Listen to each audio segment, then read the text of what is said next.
They said it was impossible, that no man could break free from Puente Grande, the fortress carved into the Mexican highlands, guarded like a war zone, and designed for the monsters that walked like men. But they were wrong. Dead wrong. Because on January 19th, 2001, the unthinkable happened. A man the world thought had been caged forever simply vanished, and the world would never look at prison walls the same way again. But before we get to that moment, the moment the myth was born, you need to understand who he was. His name was Joaquin Guzman Loera, but the world knew him by another name, El Chapo, short, ruthless, elusive.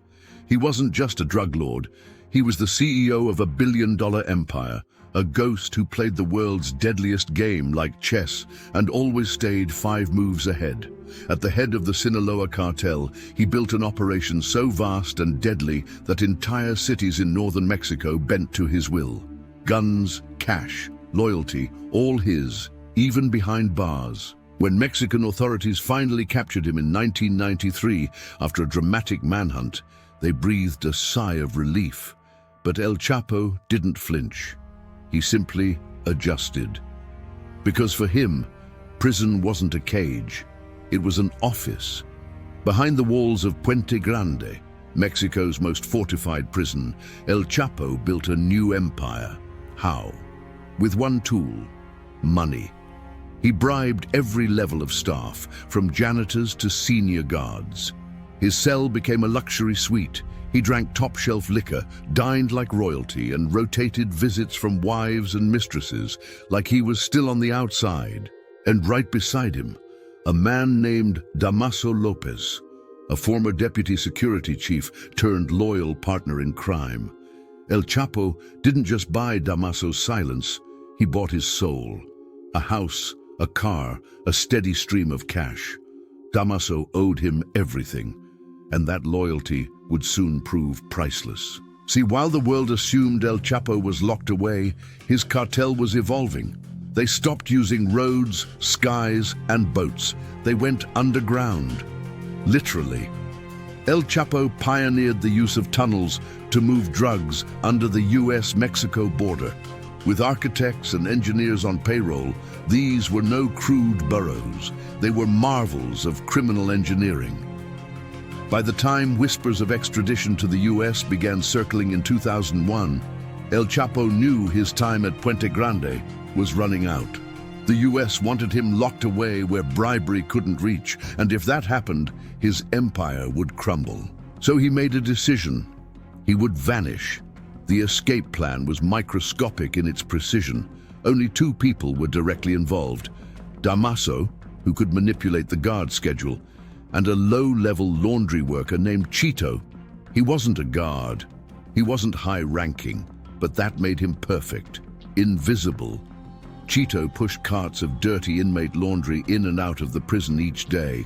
No one stopped him. No one cared. And on January 19th, 2001, he pushed one very special cart with El Chapo curled up inside. They had timed it perfectly. Guards in that section were reduced. No one raised a brow. But at the last gate, something nearly went wrong. As Chito stopped to talk to a guard, the weight of the cart made it roll backward, straight toward a concrete wall. Inside, El Chapo held his breath, praying it wouldn't tip over and blow the entire plan. But Chito darted back just in time, stopping the cart with inches to spare. They made it to the prison lot. A car was waiting. El Chapo climbed into the trunk and they drove out, completely unsearched. The man behind the wheel? Another bribed insider. By the time the prison realized he was gone, El Chapo was already miles away. And then came the real magic. Waiting for him along his route were different vehicles, each one switching out in intervals. One of them was a bulletproof SUV. Another was a helicopter. At every stop, he slipped deeper into the shadows.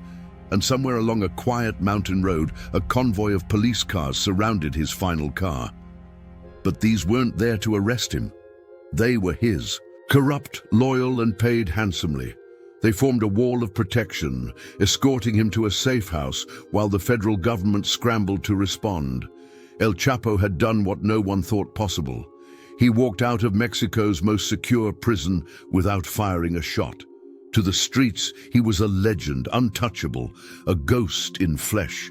For the next 14 years, that ghost ran the world's most powerful drug cartel from the shadows. His tunnels kept evolving. Longer, deeper, more complex.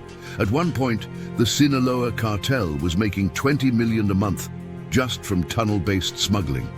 US border agencies were stunned. Every time they shut one down, 2 more would pop up. And while his enemies fought and died, El Chapo grew stronger. He annihilated rival gangs. Northern Mexico became a war zone. Entire cities lived in fear, caught in the crossfire of his dominance. He had become something more than a man. He was an institution. But all empires face cracks. And in 2014, the US and Mexico launched a joint operation, not to chase El Chapo directly, but to find the ones around him. His tech guy, a young Colombian, cracked under pressure. With his help, they broke into El Chapo's encrypted network and traced him to a house in Sinaloa, February 17, 2014. A special forces team closed in. They stormed the house, broke through the steel-reinforced doors, expected to find El Chapo sleeping inside. But they found nothing, not a trace, only shadows. Why? Shadows. Because while they beat down the front door, El Chapo had slipped into his bathroom, lifted the bathtub, yes, the bathtub, and vanished into a tunnel. That tunnel was only visible if you knew the trick. Insert a pin behind a mirror to unlock the hydraulic lift. It was engineered to perfection.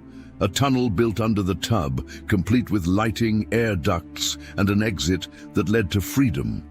By the time the forces found it, El Chapo was long gone, escorted by his assistant, his wife, and even his personal chef. Where did he go? Not where you'd expect. While they searched mountain compounds and rural villas, he hid in a coastal tourist city, Mazatlan, thinking the authorities would never look there. But they were listening. They were watching. And they followed his trail straight to a modest hotel room. 5 days later, they knocked. No gunfight, no chase. Just one man, stunned, in disbelief that the walls had finally caught up with him. This time, they didn't take him back to Puente Grande.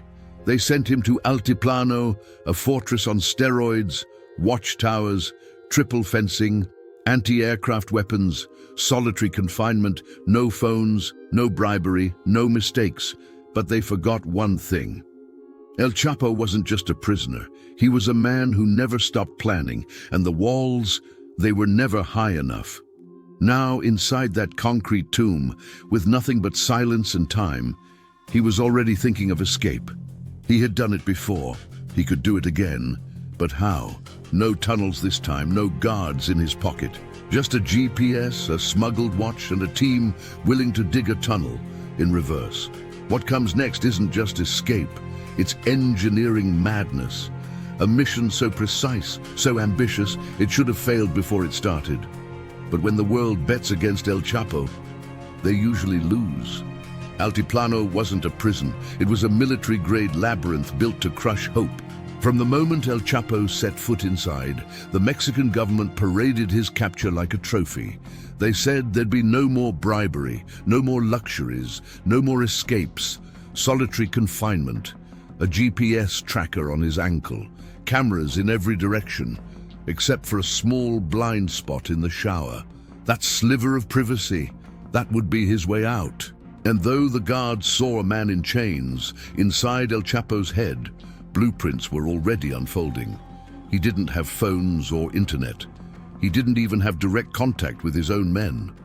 But he had 2 things the authorities couldn't block: his lawyer and his young wife, Emma Coronel. Through whispered instructions, passed between glances and carefully coded messages, El Chapo began to relay orders to his children and his most trusted lieutenant, Damaso Lopez, the same man who once guarded him in Puente Grande and later became his right hand in the cartel. Now Damaso was in charge of building a miracle, a tunnel. But this time, it wasn't dug from the prison. It was dug to the prison. Think about that. Nearly a mile of underground excavation from a distant, empty construction site in the middle of isolated farmland directly into the most fortified prison in Mexico. All without anyone noticing. Impossible? For anyone else, yes. But El Chapo didn't believe in impossible. First, they had to buy land. It couldn't be too close to the prison. That would raise suspicion. But it couldn't be too far, or the tunnel would take years to finish. After months of scouting, the team found a rundown building site about 1.5 kilometers away. They bought it in a fake name. From above, it looked like nothing. Below, it would become the exit sign of the most dangerous man in modern history. Now came the hard part, finding the exact location of El Chapo's cell. The room was under constant surveillance. GPS ankle monitors didn't transmit outside the prison, and even if they dug in the right direction, how could they break into his cell without alerting the guards? That's when El Chapo had an idea. He asked his wife to smuggle in a watch, but not just any watch. Hidden inside it was a tiny GPS transmitter. Once inside, he placed it on the floor of the only camera-blind spot, the shower. The coordinates gave his men everything they needed. They now had the exact X that marked the spot. And from there, the most insane engineering operation in cartel history began. 10 to 12 workers labored in shifts day and night. They laid ventilation pipes through the tunnel to keep air flowing. They installed electric lighting, thousands of bulbs strung through the narrow walls. A generator disguised as a cement bench powered the entire operation. Even the sand they removed was handled with surgical precision. It had to be hauled out without raising dust or suspicion. For that, they built a rail cart system, a hybrid motorcycle on tracks that zipped back and forth beneath the earth. From the surface, no one knew what was happening. No noise, no vibration, just an empty farm building baking in the sun. Underground, a miracle was happening. And back in his cell, El Chapo was growing restless. Every day he sent messages to his men. What's the delay? Are we ready? Why is it taking so long? They told him the truth. Digging through that much soil with that much precision was like threading a needle in a sandstorm. Finally, by June 2015, they were close. El Chapo chose a date for the escape, July 4th. Not for strategy, for symbolism. He wanted to humiliate America, to escape on their Independence Day, the very country that wanted him extradited, that begged Mexico to hand him over. What better insult than to vanish on their national holiday? But construction ran over. The tunnel wasn't ready, so they rescheduled July 11th, 2015. That was the night. In the surveillance footage, El Chapo is seen calmly watching a comedy show on a tiny prison tablet, the volume turned up, a subtle cover for the faint scraping sound under the floor. He gets up, sits again, ties his shoes. At 8:10 p.m., he walks into the shower. Then nothing, just silence. He drops through the hole. A ladder leads him into the tunnel, where his wife's brother is waiting beside the cart. El Chapo climbs on. The engine roars to life. And just like that, the king of Sinaloa is flying beneath the earth toward freedom. By the time the guards check his cell, 40 minutes have passed. They think he's just in the shower, but when they peer behind the wall, they see it. A hole, a void, and panic erupts. Alarms blare, radios crackle, but it's too late.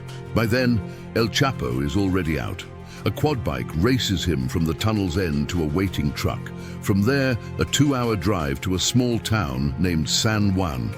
At the airstrip, not one but 2 private jets, one real, one a decoy.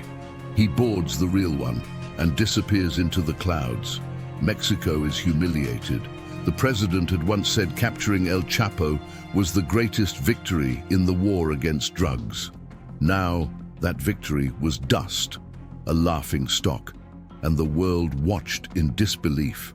But El Chapo, he was thriving, back in his mountains, his stronghold, a concrete fortress so secure they called it the Sky. He visited cartel headquarters, handed out orders, re-established dominance, and that's what got him caught. He couldn't stay put.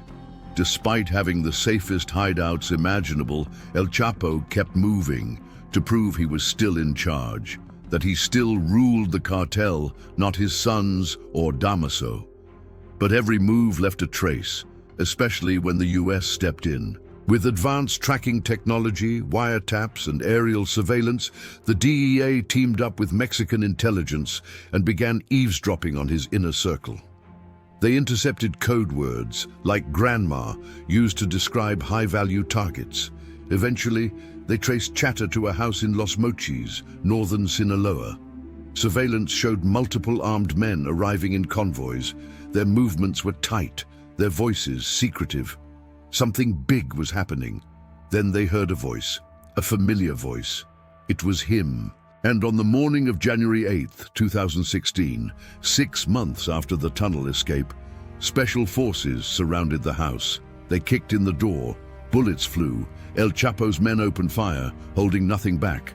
The shootout was fierce, chaotic, but in the end, the cartel soldiers were dead or fleeing. Yet El Chapo was gone. Again. Another tunnel, hidden behind a mirror. A narrow escape route led him under the house and into a residential street. With his close aide, he hijacked a passing car and took off into the city. But this time, things didn't go as planned. Police patrols were everywhere, roadblocks, drones in the sky. And 20 kilometers later, a checkpoint flagged their car. 4 federal officers pulled them over. They couldn't believe it. The man in the back seat was El Chapo. And El Chapo? He did what he always did. He smiled. "I'll give you anything," he told them. "Money, power, you name it." They refused. So he cursed them, threatened them. They threw him in the back of their car and called for backup. But they were scared, because they knew what was coming, and they were right. Minutes later, they heard engines in the distance. Not 1 or 2, a whole convoy. El Chapo smirked. "You should have taken the money," he whispered. But the smile faded fast, because the convoy wasn't his. It was the army. A sea of soldiers poured into the area, sealing every exit, surrounding the motel where the officers had taken cover. Helicopters above, snipers on rooftops. The myth had been captured. Again, they sent him straight back to Altiplano. But even there, under 24-hour surveillance, El Chapo started planning his next escape. Letters were sent, orders delivered. His gang began to organize, again, a second tunnel.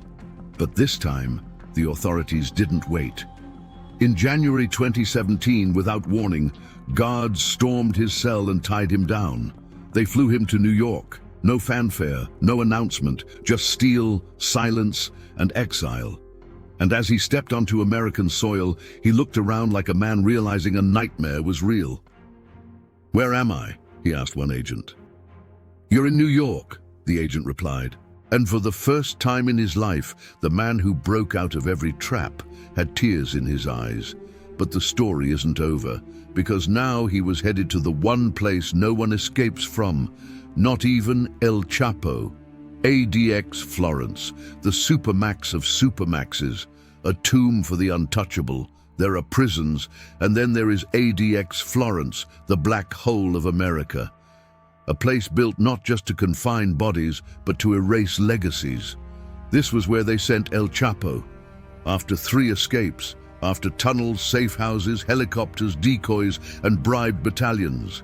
After outsmarting 2 governments for decades. Now his kingdom was a 7-6-12 concrete box. No one had ever escaped from ADX, not a single soul. They called it the Alcatraz of the Rockies, and if Puente Grande was a cage and Altiplano was a fortress, ADX was a tomb. Here there were no blind spots, no cracks in the wall. The only sunlight El Chapo saw was through a 4-inch slit in the ceiling.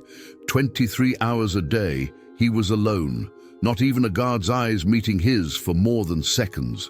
Cameras monitored his every blink, Conversations were monitored, mail was scanned, his food delivered through a slot in the wall. The man who once walked freely among presidents and kings, who made billions without ever stepping outside, now needed permission to stretch his legs. But America didn't just want him hidden, they wanted him shattered. The trial was more than justice. It was a theater, a message. The US would put this myth on stage and tear him down piece by piece. Over 56 witnesses testified. Former allies, ex-lovers, turncoats, even Damaso Lopez, the man who once smuggled him out of Puente Grande, sat in the box and betrayed him. They spoke of torture, murder, golden AK-47s, mansions with zoos, entire towns under his command. Jurors heard about the drugs, thousands of tons of cocaine and meth, but it was the stories that stuck. El Chapo had once personally executed a rival cartel member and buried him alive. He had children kidnapped and murdered just to send a message. For weeks, America watched as the legend unraveled. And El Chapo, he sat there, silent, smiling at times, smirking like the game wasn't over, but deep down he knew this was the one wall he couldn't tunnel under. On February 12, 2019, the gavel dropped. Guilty on all counts, not just life in prison, but life plus 30 years, a sentence designed to ensure that if he died and came back to life, he'd still be locked up. They stripped him of everything, power, money, men. The only thing left was the silence of his cell. And for once, El Chapo didn't try to escape, because this time he didn't have to. See, the real twist, the shocking bang to this saga, wasn't what El Chapo did after the trial. It was what he had already done before it even started. Unknown to the courts, the DEA, or the Mexican government, El Chapo had been preparing for a future without freedom, but not without control, because somewhere out there, his empire still lives. He didn't leave behind a gang, he left behind a system. Digital vaults, hidden cash reserves buried across continents, secret codes passed down through bloodlines. Even in solitary, his messages are said to move, not through phones, not through visitors, but through encrypted signals, some believe triggered by gestures, drawings, or even seemingly meaningless words passed between unrelated inmates in other prisons. And here's the part that sends chills down spines. After his sentence, drug trafficking from Sinaloa didn't slow down. It accelerated. New leaders emerged. Technology became smarter. The tunnels got deeper. It's almost as if El Chapo never left. They say his sons now control the trade, but there are whispers that say the voice of the old man still calls the shots. That even behind walls, he remains the king. And ADX, it holds his body, but not his legacy. Because the final escape wasn't through a tunnel, it wasn't through bribes or helicopters, it was through immortality. He turned himself into a myth, a ghost, a story too powerful to stay buried. And now, as the prison lights dim around him and the concrete echoes with silence, some believe he's still planning one last move, because if there's one truth we've learned about El Chapo, you only think he's trapped when he wants you to.